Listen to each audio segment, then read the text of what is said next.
আউযুবিল্লাহি মিনাশ শাইতানির রাজিম। বিসমিল্লাহির রহমানির রহিম। কোরআন এবং হাদিসে হিজাব নিয়ে আসলেই খুব গুরুত্বপূর্ণ আলোচনা আছে। কারণ হচ্ছে হিজাব হচ্ছে ইসলামের বিধান। আর ইসলামের বিধান এসেছে কোরআন এবং হাদিসের মাধ্যমে। এটা একটা স্বতঃসিদ্ধ, এটা একটা সর্বজন আ গৃহীত একটা বিধান। তো কোরআনে হঠাৎ করে এই আয়াতটা নাজিল হয়নি। আমরা জানি যে কোরআনের জাহেলি যুগে যেই বিষয়গুলোতে মানুষ অভ্যস্ত ছিল, সেগুলোকে একটু, একটু করে আ বিধান নাজিল করে অভ্যস্ত করে আল্লাহ রাব্বুল আলামিন বিধানটা নাজিল করেছেন। হিজাবটাও এরকম একটা বিষয়। তিনি জাহেলি যুগে যে প্রচলিত যে আ পোশাক ছিল, প্রচলিত যে কালচার ছিল, সেটাকে আ একটু, একটু করে বিধান নাজিল করে হিজাব পরিপূর্ণ একটা হিজাব এবং পবিত্র একটা সমাজের দিকে একটু, একটু করে আল্লাহ রাব্বুল আলামিন আ মুসলিমদেরকে তৈরি করেছেন। তো আমরা দেখি যে ৪ টি পর্যায়ে কোরআনে আ হিজাবের বিধান এসেছে ধীরে, ধীরে। তো একদম ১ম পর্যায়ের যে বিধানটি এসেছে সূরা আহজাবে ৩২ থেকে ৩৩ নাম্বার আয়াতে। তো এখানে আ মূল উদ্দেশ্য ছিল জাহেলি সমাজের যে অপরিচ্ছন্নতা এবং অপবিত্রতা আছে, নারী-পুরুষের পারস্পরিক মেলামেশা, সমাজে নারীর বিচরণ এবং এই সমস্ত কিছুতে যে অপরিচ্ছন্নতা ছিল, অপবিত্রতা ছিল, সেখান থেকে মুসলিম জাতিকে পরিচ্ছন্নতা এবং বিশুদ্ধতার দিকে নিয়ে আসা ছিল এই আয়াতের উদ্দেশ্য। তো এখানে আল্লাহ তাআলা কি বলেছেন? যে, "হে নবীর স্ত্রীরা, তোমরা সাধারণ নারীদের মতো নও। তোমরা যদি আল্লাহকে ভয় করো, তবে লোকদের সাথে কোমল মিষ্টি সুরে কথা বলো না। এতে দুষ্ট মনের কোনো লোক লালসায় পড়তে পারে। কথা বলবে সোজাসুজি স্পষ্ট। নিজেদের ঘরে অবস্থান করো, পূর্বের জাহেলি যুগের মতো সাজসজ্জা প্রদর্শন করে বেড়াবে না। সালাত আদায় করো, যাকাত পরিশোধ করো এবং আল্লাহ ও তার রাসূলের আনুগত্য করো। হে আহলে বাইত, আল্লাহ তোমাদের থেকে অপরিচ্ছন্নতা দূর করে তোমাদেরকে পুত পবিত্র রাখতে চান।" দেখেন এই আয়াতে কিন্তু আল্লাহ রাব্বুল আলামিন উল্লেখ করেছেন যে তিনি অপরিচ্ছন্নতা দূর করতে চান, পবিত্র করতে চান।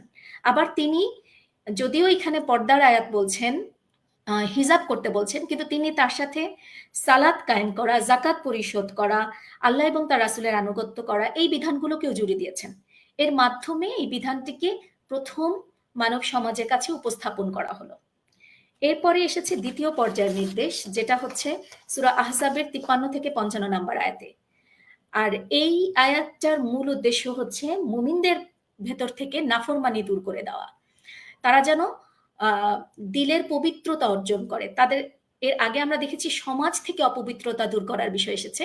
আর ২য় পর্যায়ের আয়াত এসেছে অন্তর থেকে অপবিত্রতা দূর করে অন্তরকে পবিত্র করার জন্য।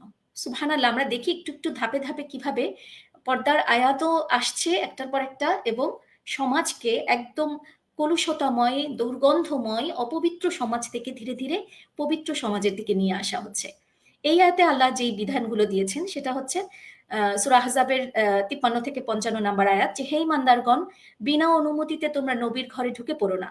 নবীর বিবিদের কাছ থেকে কিছু চেয়ে নিতে হলে পর্দার বাইরে থেকে চেয়ে নেবে। তোমাদের ও তাদের অন্তরের পবিত্রতা রক্ষার জন্য এটা একটা উত্তম পন্থা।" এভাবে আল্লাহ রাব্বুল আলামিন এই বিধানটা বললেন। এরপরে এসেছে ৩য় পর্যায়ের নির্দেশ।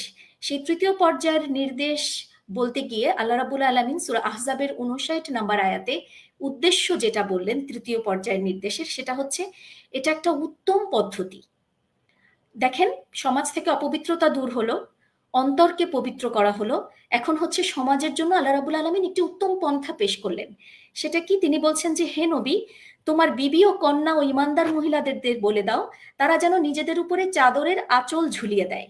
এটা তাদের জন্য একটি উত্তম পদ্ধতি, যাতে তাদেরকে চিনতে পারা যায় এবং উত্ত্যক্ত করা না হয়।" এই আয়াতের মাধ্যমে নারীদেরকে এক ধরনের আভিজাত্য জানানো হলো, তাদের সম্মান, তাদেরকে মর্যাদা দেয়া হলো এবং বলা হলো যে এটা তাদের জন্য একটি উত্তম পদ্ধতি আল্লাহ তাআলা পছন্দ করেছেন। এরপরে আমরা দেখি সর্বশেষ যে পর্যায় সেটা হচ্ছে ৪র্থ পর্যায়ের আয়াত এবং এটা নাজিল হয়েছে সূরা নূরের ২৭ থেকে ৩১ নাম্বার আয়াত এবং এই জায়গাটাতে আল্লাহ রাব্বুল আলামিন উদ্দেশ্য যেটা বলেছেন সেটা হচ্ছে কল্যাণকর পন্থায় মানবজাতিকে পরিচালিত করা। অর্থাৎ সমাজ এবং অন্তরের পবিত্রতা সাধিত হয়েছে। এখন যেন উন্নতি এবং প্রগতি মানব জাতিকে ধাবমান করতে পারে উন্নতির দিকে, তার নির্দেশনা আসলো। এখানে আল্লাহ রাব্বুল আলামিন ৬ টা নির্দেশ দিলেন এই দীর্ঘ আয়াতে। সেখানে ১ম টা হচ্ছে হে ইমানদার লোকেরা, নিজের ঘর ছাড়া অন্য লোকদের ঘরে ততক্ষণ পর্যন্ত প্রবেশ করবে না যতক্ষণ না পর্যন্ত তোমরা অনুমতি পাবে। এটা নিয়ে একটা দীর্ঘ আয়াত। এরপরে দ্বিতীয় যে বিধানটা আল্লাহ তাআলা দিয়েছেন সেটা হচ্ছে, হে মুমিন পুরুষদেরকে বলে দাও তারা যেন নিজেদের চোখ বাঁচিয়ে চলে, লজ্জাস্থানের হেফাজত করে। এটা তাদের জন্য একটি পবিত্রতম পন্থা।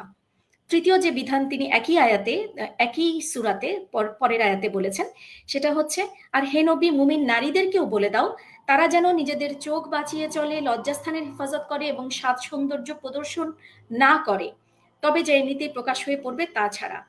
চতুর্থ আরেকটি বিধান তিনি মুমিন নারীদের জন্য দিলেন, সেটা হচ্ছে তারা যেন তাদের বক্ষদেশের উপরে ওড়না বা আঁচল ফেলে দেয়। পঞ্চম আরেকটি নির্দেশ তিনি দিলেন এই পরিপূর্ণ পর্যায়ে, যে তারা যেন এই লোকদের ছাড়া আর কারোর সামনে তাদের সাজসজ্জা প্রদর্শন করে না, বলে তিনি গুনে গুনে বলে দিলেন কারা ভেতরের লোক, কারা আমাদের কাছের লোক, কারা মাহরাম, আর কারা হচ্ছে বাইরের। এভাবে তিনি আল্লাহ রাব্বুল আলামিন স্পষ্ট করে চিনিয়ে দিলেন।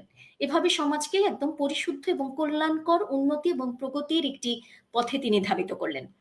আর শেষ যে বিধানটা তিনি দিলেন সেটা হচ্ছে, তারা যেন জমিনের উপরে পা মেরে মেরে আওয়াজ করে না চলে, যেন তাদের গোপন সৌন্দর্য লোকেরা জানতে না পারে। অর্থাৎ নারীরা যেন সমাজে ছড়িয়ে যেতে পারে, কিন্তু সেখানে যেন ফিতনা প্রচার হতে না, ফিতনার প্রকাশ না হয়। আল্লাহ পরিপূর্ণভাবে মুসলিম সমাজকে কল্যাণকর, পবিত্র, পরিচ্ছন্ন এবং উন্নতি এবং প্রগতির দিকে ধাবিত করলেন সুবহানাল্লাহ হিজাবের আয়াত নাজিল করার মাধ্যমে। কাজেই চমৎকার একটি বিধান আমরা পেয়েছি আমাদের মহান রব্বুল আলামিনের কাছ থেকে।